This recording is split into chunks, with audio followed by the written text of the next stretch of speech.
Welcome to the Language and Literacy Collective podcast, where we share tips and strategies to support language development and encourage a love of literacy in all children. This podcast is hosted by two sisters who share a passion for all things language and literacy. I'm Liz, a speech therapist and behavior analyst. And I'm Stephanie, a literacy specialist and former classroom teacher. Our goal is to make literacy inclusive and accessible to all by equipping parents and teachers with the tools necessary to best support their kiddos. Now let's get started with today's episode.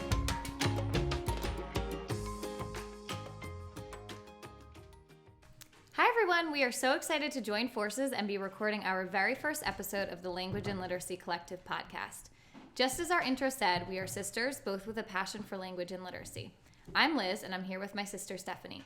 Steph, do you want to tell us what we'll be covering in this episode? Sure. Hey guys.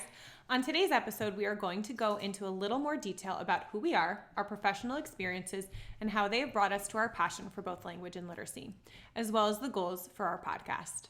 We're also going to share some fun facts about ourselves. Our hope is that this podcast is really informative, but also fun.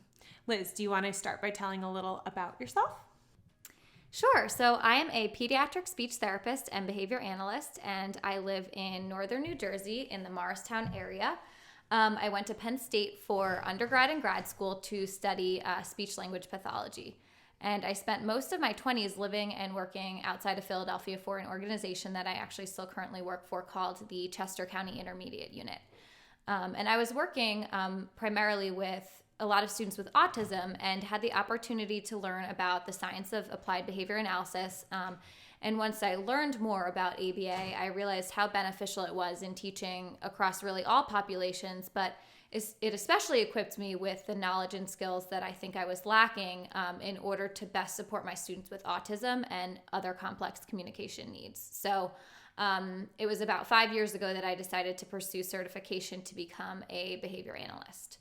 And we won't necessarily be talking specifically about ABA in this podcast, but it has really become infused into everything that I teach, including how I teach parents and other professionals. So I would recommend checking it out and looking up some information on ABA if you haven't already done so.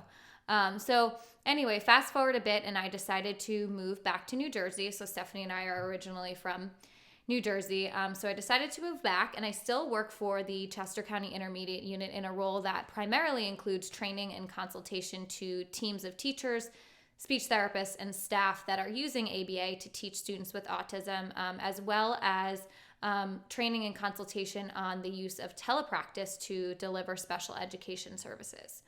I also run a small private practice called Communication and Behavior Solutions and provide direct service and consultation to clients in New Jersey and Pennsylvania. And Communication and Behavior Solutions is where it's my primary platform where I share a lot of tips and strategies for parents on speech, language. I have special interest in play and social skills. And then more recently, anything that I've learned in the areas of literacy and pre-literacy skills. So I'm definitely by no means an expert in these areas of literacy or pre-literacy, but I'll be the one to wear the language hat in this pairing here. But it has been really cool in the past several years as Stephanie has developed an expertise in this area to collaborate and to learn from her. So I'm looking forward to continuing to learn through this podcast. All right, Steph, you're up next. I'm Stephanie Willis. I am currently an elementary school media specialist, literacy specialist, and a former classroom teacher. Like Liz, I also live in northern New Jersey in the Morristown area. I also went to Penn State, for my undergraduate degree in kindergarten and elementary education.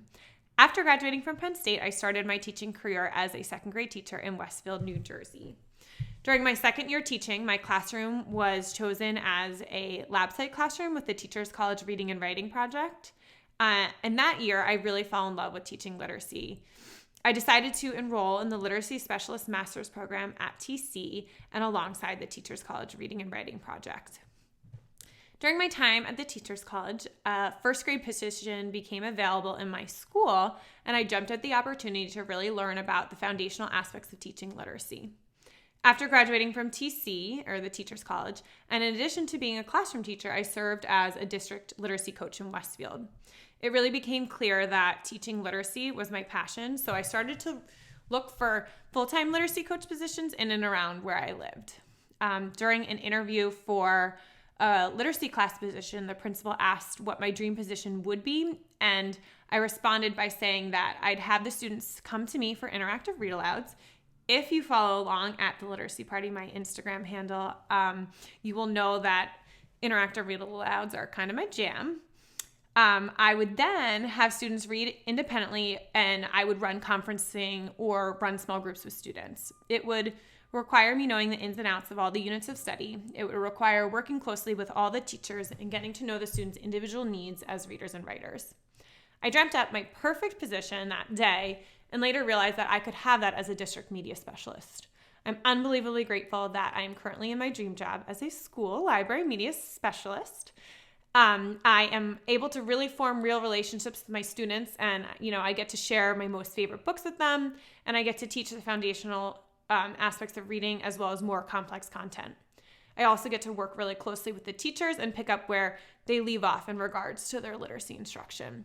And one of the best parts of my job is that I get to be the hub of our school and really create a community around literacy. So we obviously have different backgrounds when it comes to our professional experiences, but what we do have in common is a passion for what we do and helping kids learn. We're also very passionate about learning ourselves, and as a result, we've had what seems like hundreds of conversations throughout the years where we've spent hours on end talking about each other's jobs and what we've been learning and how we've been teaching our students. And what we have found is that there is a lot of overlap between language and literacy to the point that it's often hard to separate the two.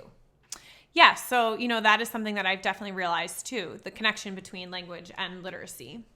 My experiences have been primarily in working with elementary age students within the regular education setting. So when I started this new position that included preschool students and also working with students with more significant special needs, I really called on Liz to help support me.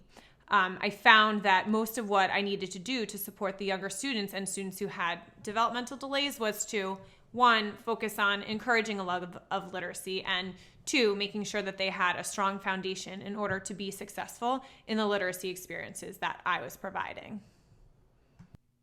I love that comment about the need for a strong language foundation. So just as our intro said, our goal is pretty simple, and that's to share information on both language and literacy development, as well as tips and strategies to encourage language and literacy development in children. We plan to do this by sharing some of our own knowledge on the topic, and I will be the language and communication expert, and Stephanie will be the literacy expert, as well as bring on some special guests for discussion so that you don't get sick of hearing our voices all the time. We've both been really fortunate to learn from and collaborate with a variety of really smart people who are also really passionate about these topics as well. So we are excited to volunteer some of our friends and colleagues to be on the podcast. Yes, so I've already developed a list of hopeful contributors to the podcast. Another thing that we mentioned in the intro that we are really passionate about is our mission of making literacy inclusive and accessible to all. Yeah, so as a speech therapist and behavior analyst, I work primarily with kids with special needs. And as a result, I recognize the importance of building a really strong language foundation as a bridge to literacy development, kind of as Stephanie mentioned a minute ago. Having access to language and literacy-rich experiences is so essential in building independence, the ability to interact socially, and have an overall good quality of life. We also recognize that there are disparities in access to books and literacy experiences across different backgrounds.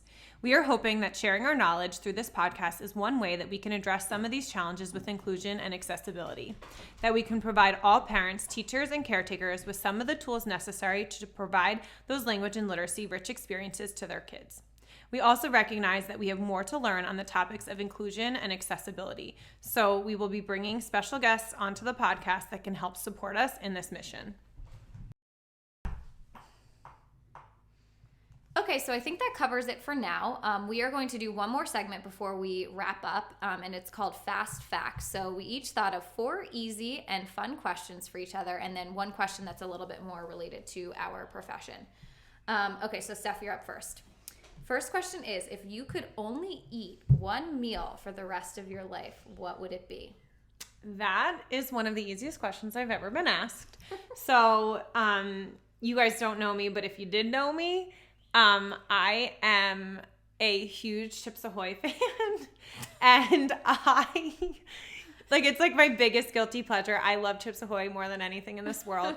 And I have my own way of dunking my Chips Ahoy into milk.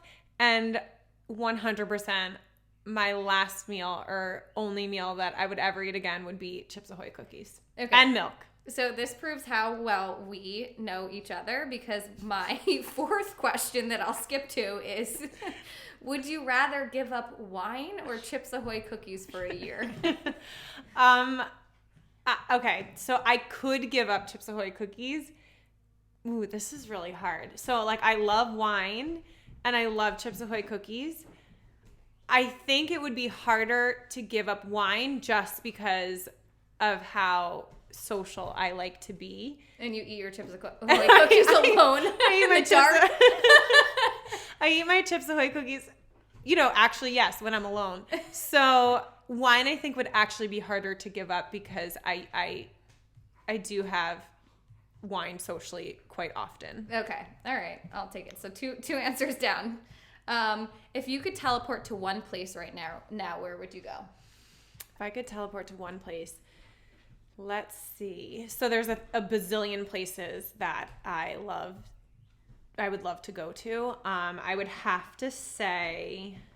Ooh. Remember, these are fast facts. Right. This is not fast. So last summer, I actually went to Italy for a few weeks, and it was absolutely the most beautiful place. I fell completely in love with it, but I only went to the northern part of Italy, and if I could go anywhere, I would probably explore other parts of Italy. Okay, good answer. The last fun, easy question is, what is one thing that brings you joy every day? That is also an easy question. My dog, Holly, brings me joy all day, every day. She's a golden retriever. She is like the most purest, most beautiful soul ever. And everything she does hurts my heart a little bit because she is just so sweet. I can attest to that. Okay. So then your last question is, name 3 children's books that every family or teacher should have in their library. No explanation. Wow. Just say 3. One of my new favorites that is top of the list in all-time favorites is the story Mixed by Ari Chung. That's one. Mixed by Ari Chung. Dragons Love Tacos by Adam Rubin. And this is so hard. Mixed, Dragons Love Tacos, and I would have to say there's a really cool book called Animals Nobody Loves by Seymour Simon. It's a fantastic nonfiction book. So I tried to give you a social issues book, which I find very important. I'm giving you a fiction book that's just fun, Dragons Love Tacos, and then my last pick, nonfiction, Animals Nobody Loves by Seymour Simon. Awesome. Okay. I think you answered those wonderfully. Great. Wasn't super fast, but pretty good. All right, Liz. So now it's your turn. Question number 1. What is your favorite children's book to use in teaching? Okay, that's a tough one because I love so many books. I'm going to go with one that I've actually shared, that we both shared in our interactive read aloud theme a couple months ago, which was My Heart is Like a Zoo by Michael Hall. So I love the illustrations. There's just a lot of opportunities for practicing different vocabulary, imitation, following directions, and then there's a lot of really cute extension activities that you can do with it. So that's my answer. Great. I also love that story and have used it quite a bit as well. I think you actually were the one who introduced me to it many years ago as a Valentine's Day type of activity. Yes, that's when I read it with my students during February. All right, question number 2. If you could have dinner with one person, living or dead, and don't pick your family. Oh, who would it be? I mean, you can pick your family if you'd like. Well, I was gonna say my family, even though you said one person, because we are actually filming this in quarantine time, which is kind of, I guess, relevant to say because we've been social distancing. So I would love to see my family and sit at a table not 6 feet apart. So and share a meal. Yeah, like actually nice. share a meal, like pass the food around the table. So actually, I'm gonna go with my family. Okay. And like I know you said one person, but I'm gonna go with like my family and my extended family. Cool. Okay. Question number 3. If you could travel to one place, where would it be and why? Oh, I think you had a similar question. So I'm gonna go with. I'm going to go with Spain. I traveled to Spain many years ago, and kind of similar to your answer, like you had only been to northern Italy. I have only been to southern Spain, so I want to go travel into northern Spain. So I'm just going to like flip-flop your answer. Cool. Number 4. What is your favorite Instagram account to follow? It doesn't have to be language or literacy related whatsoever. Just like, who do you love to see pop up on your feed in Instagram? Ooh, that's a good question too. All right, let me see. I love to follow a ton of different like speech and language and behavior analyst accounts. So I'll go with someone that's not in the profession. I really like to follow Jess Massey. She is the creator of Hustle Sanely, and it's like a digital planning guide. I actually don't even have her digital planners, but she talks a lot about time management and organization and like setting goals, and she's just really inspirational, and I've learned a lot from her on how to just like manage my time a little bit better. I kind of thought you were going to say her. I feel like Liz tells me about Jess Massey like as if she's her best friend.